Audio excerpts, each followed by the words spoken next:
You fat and skinny simultaneously. That's why you're watching this video. I'm not clicking on videos on should I bulk or cut. I know what's up and I'm gonna show you what's up. Because the reason I know you fat and skinny is because people always wanna know should you bulk or cut. And people who are asking that are typically skinny fat. They ain't got enough muscle to look like a real man, but they're not lean enough to not look like a You probably got a real Bart Simpson swag. Here's how you know if you should bulk or cut. And I'm gonna show you how to do both in this video. Here's how you know if you should bulk or cut. If you're asking that question, you should cut. A lot of guys think they need to bulk, but they would look way better if they just cut. You look way better leaner than you do fatter. And if you put some fat on, let's say you already a little too fat, then you put some muscle on underneath the fat, it won't look as impressive. But if you cut first, you will look amazing. Let me give you some examples. Zac Efron in Baywatch.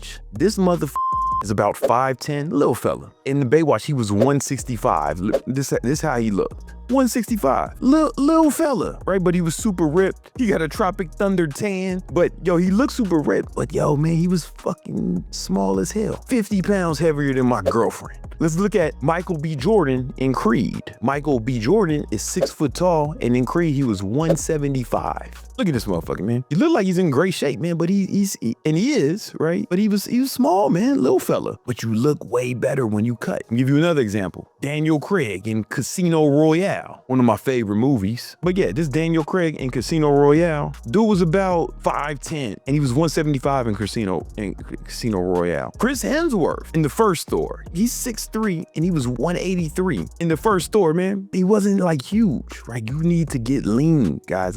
You need to get lean. Henry Cavill, he's about 6'1", and then he was in a movie years ago called Immortals, and he was 170. You don't need to get as big as you think you do. You need to cut first. And if you cut first and then put on 5 pounds, it's gonna look way more impressive than if you fat and then put on 5 pounds. So the thing is, if you're skinny fat, you cut first. And there's another good reason to cut first. One, you can cut faster than you can bulk because fat loss biologically is a way easier process than muscle growth. Right? Muscle growth, the muscle fibers gotta tear down and then grow back. The muscle cells have to grow and divide and multiply. Fat cells only have to shrink. So you can lose fat way faster than you can put on muscle. We need to cut first because that way you can get a quick win. You can immediately start looking better. Now you're not skinny fat, you picked a struggle. You went from skinny fat to actually ripped. Then you can put on some muscle, and we'll go into it as well. I feel like I've made a compelling argument about cutting first. How do you do it? I suggest you take your body weight in pounds, multiply that by 10. This is an aggressive cut. Now this is only if you're like skinny fat. If you're fat, obese, you shouldn't be watching this video. You just need to cut. I got other videos for your fat ass. Take your body weight in pounds, multiply that by 10. That's how many calories you need to get each day, right? And don't get 1 calorie over that. Now, you may be thinking, oh man, I gotta track calories. I'm a bitch. That's too hard for me. Tracking your calories is not that difficult. It's really, you're just putting numbers in the phone. If you've done high school algebra, that's more difficult than tracking your calories because you ain't even gotta add shit up. You just pumping numbers in the phone and then it's over. If you insist on being a bitch, I'm gonna show you a way where you can cut without counting calories. Those of you who are tough enough to count your calories, body weight in pounds times 10, make sure you get at least 1 gram of protein per pound of body weight. This will help you retain the little muscle you have while you cutting. Now, I know you said, man, but Jeff Nippert or someone else told me that I only need 0.7, 0.8 grams of protein per pound of body weight. They're right, and I ain't gonna argue science with Jeff Nippert. That's all he do. But in the studies that he referenced, you gotta remember that those studies were done in like perfect conditions. We don't live in perfect conditions. In fact, the FDA allows food labels to be off by 20% in either direction in order to mitigate the possibility of us accidentally getting not enough protein because food labels are allowed to be off. We're just gonna overshoot it a little bit. 1 gram, that makes up for the 20%. And if you get too much protein, it's fine. What you do with the other macronutrients, carbohydrates and fats, whatever you want. Me, I like high fat, low carbs. I'll say I look younger since I've been on keto, skin cleared up, flawless. Studies show that keto actually boosts your immune system. When they put animals on keto, they live longer, healthier lives. A lot of cancer researchers are putting people on keto because cancer cells can't live without glucose and they can't run off ketones. But if you love carbohydrates, like maybe say you're Asian or Latino and you fucking love rice, then go for it, man. It doesn't matter. As long as your protein and your calories are in check, you're gonna be all right. Now, what if you a real bitch and you don't want to track your calories? I got something for your bitch ass too. This is what you're gonna do. Only gonna eat meat and green leafy vegetables. That's it. Meat, eggs, and green leafy vegetables. That means you eating shit like steak. You can eat you some chicken. You can eat you some lamb. You can eat a goat. As long as it's meat, I'll allow dairy and eggs, right? That's your meat section, right? And then with vegetables, it's gotta be green leafy vegetables. So we talking about spinach. We talking about kale. We talking about lettuce. We talking about collard greens, which is my preferred green leafy vegetable. Any kind of greens you want. You can throw in some stuff like asparagus and broccoli. That's cool too. What you're not gonna eat is fruit. You don't eat that much fruit anyway. I'm the only person I know who eats fruit every day. Like every day, because I eat a bowl of berries at breakfast. You can eat berries on keto. That's like one of the only fruits you can eat. But you can't, because you're not tracking calories, right? You're not gonna eat no fruit, and it's okay, because you're gonna get enough nutrients from the green leafy vegetables. You're gonna get enough fiber. You don't need that extra fructose. You gotta pick a struggle, man. You don't wanna fucking track calories? Then fuck it. Now, one of you motherfuckers is thinking, man, but yo, what about bananas? How about a kiwi? No, nigga, you can't have no fruit. And that's it. And the reason that works is because that stuff is not very calorie dense, right? If you eat starchy carbohydrates and fruit, those tend to be a lot more calorie dense. If you abstain from those for a brief period of time, what's gonna happen is you're gonna be inadvertently be in a caloric deficit, meaning you'll be burning more calories than you consume. But don't come to me saying this doesn't work and your ass was eating honeydew and mangoes every day thinking you following the diet. That ain't for you, fat boy. What about cheat days? No, nigga, you don't get a cheat day, you skinny fat. Or you gotta earn a cheat day once you skinny. That's what you're gonna do. You know, I've been a trainer for a long time, and a lot of time I would get some bitch ass motherfuckers who like didn't want to track their calories. Oh, I'm too busy, it's too hard. It's like, whatever, dork.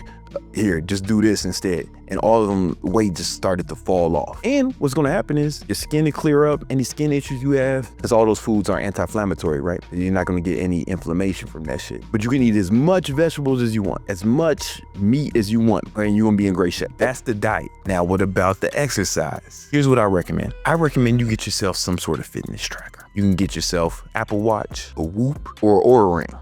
I'd advise against a Samsung watch. Not because it's not good technology, but it's probably one of the dorkiest things you can put on your body. I've never met a woman who's had sexual intercourse with a man wearing the Samsung watch. Once you have your fitness tracker that's not a Samsung watch, you want to set a goal for calories you burn each day. Maintenance calories is typically about your body weight times 15, give or take a little. You want to burn significantly more than that. Shoot for 1,000 or 2,000 calories above that, right? So that means you're going to have to start exercising more. You're going to doing more cardio. You're going to be lifting weights, obviously. You can do full body workout 3 to 4 times a week. Pick 1 or 2 exercises per body part. When you're doing that workout, start with the biggest muscles first. Glutes are the biggest muscle in the body, right? So start with some squats or something like that. So you're working your legs and you do chest and back. You can superset chest and back to save time, bench press and pull up, something like that. Then you want to move on to the deltoids. Overhead press, you're doing handstand push-ups as you me, and then you can do something for arms, right? You can superset arms, bicep and triceps in order to save time. Pick 1 or 2 exercises per body part, 3 to 4 times a week. If you're doing 4 times a week, you can probably get away with 1 exercise per body part. And as far as cardio is concerned, if I was you, I would do some sort of cardiovascular activity. The days you don't work out, do like an hour of steady state cardio. Steady state cardio, so this is walking, you know, you can walk on the incline, or you can walk outside or something, but walk on the incline, that's really good. You can do the elliptical, or you can even get on the escalator machine. We call it the escalator machine now because I like that name. I know you guys, I used to call it the Stairmaster. I want to start spreading that, the escalator machine, a better name.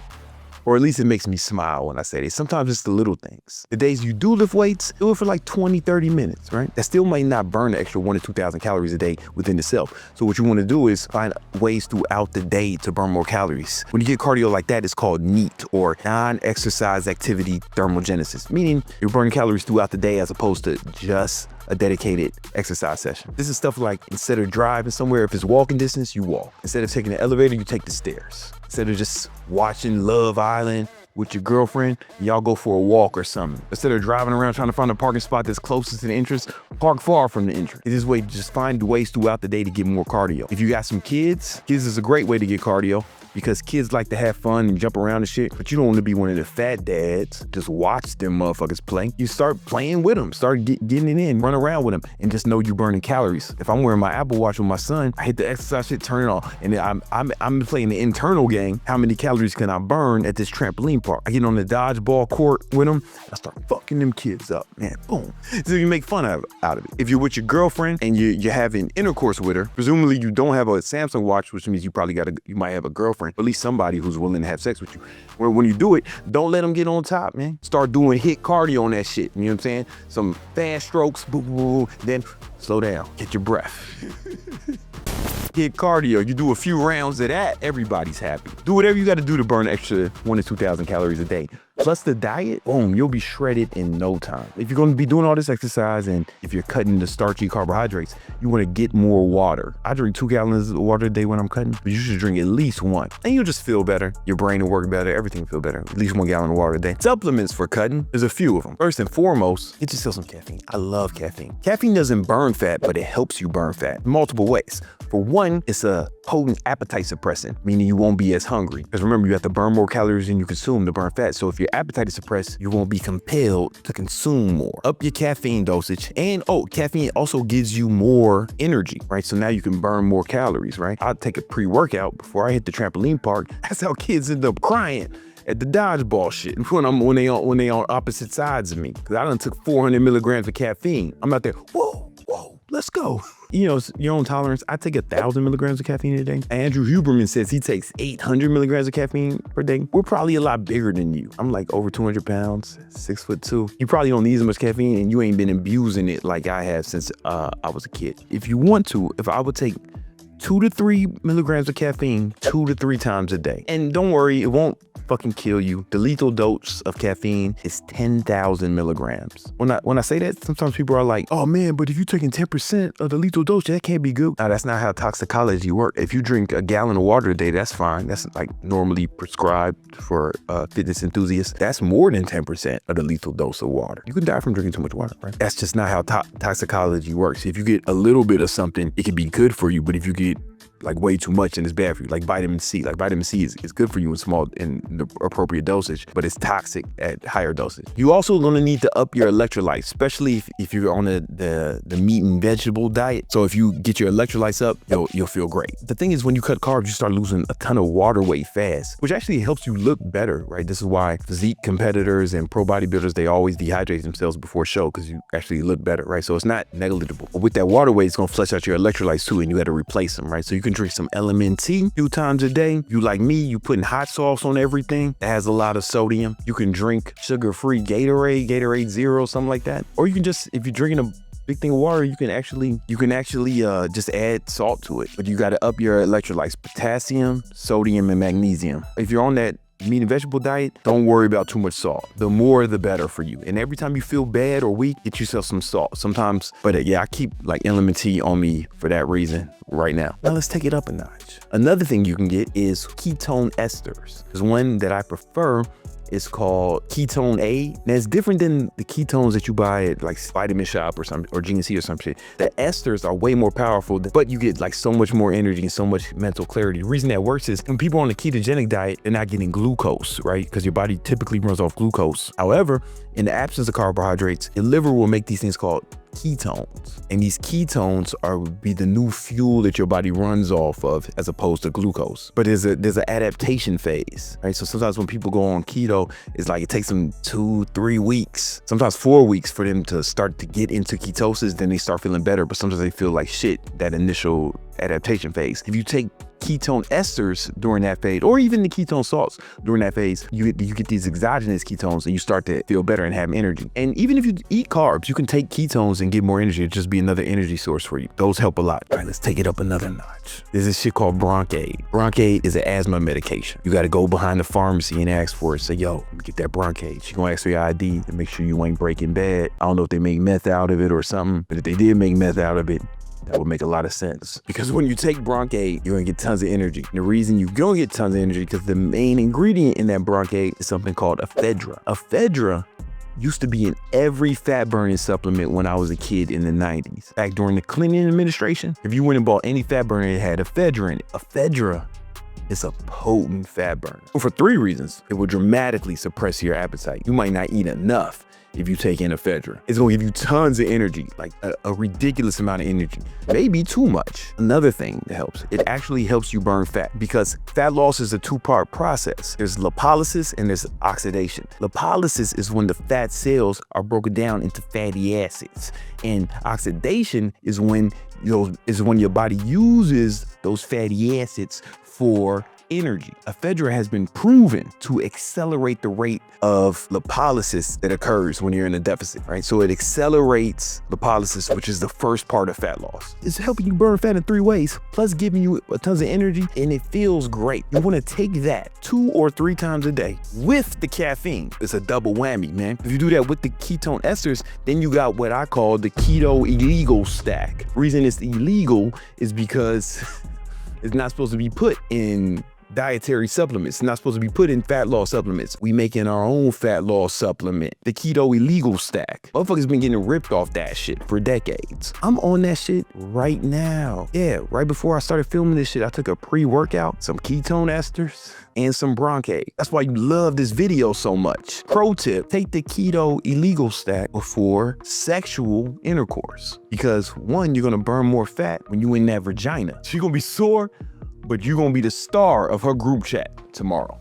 2 to 3 times a day, 2 to 300 milligrams of caffeine. You can get that in pre-workout form. 1 bronchate and a shot or 2 of ketone esters. Do that until you're ripped. Keep doing that till you're looking like Creed 3 or you're looking like Zac Efron Baywatch. And then after that, once you get lean, then you bulk. It's gonna look way more impressive. And something special happens when you bulk after a cut. It's almost like your body's sucking up all them nutrients. And it feels like you can put on mass faster after a cut, like immediately after a cut. Like some of these motherfuckers, they want a reverse diet. I'm always bulking or I'm cutting.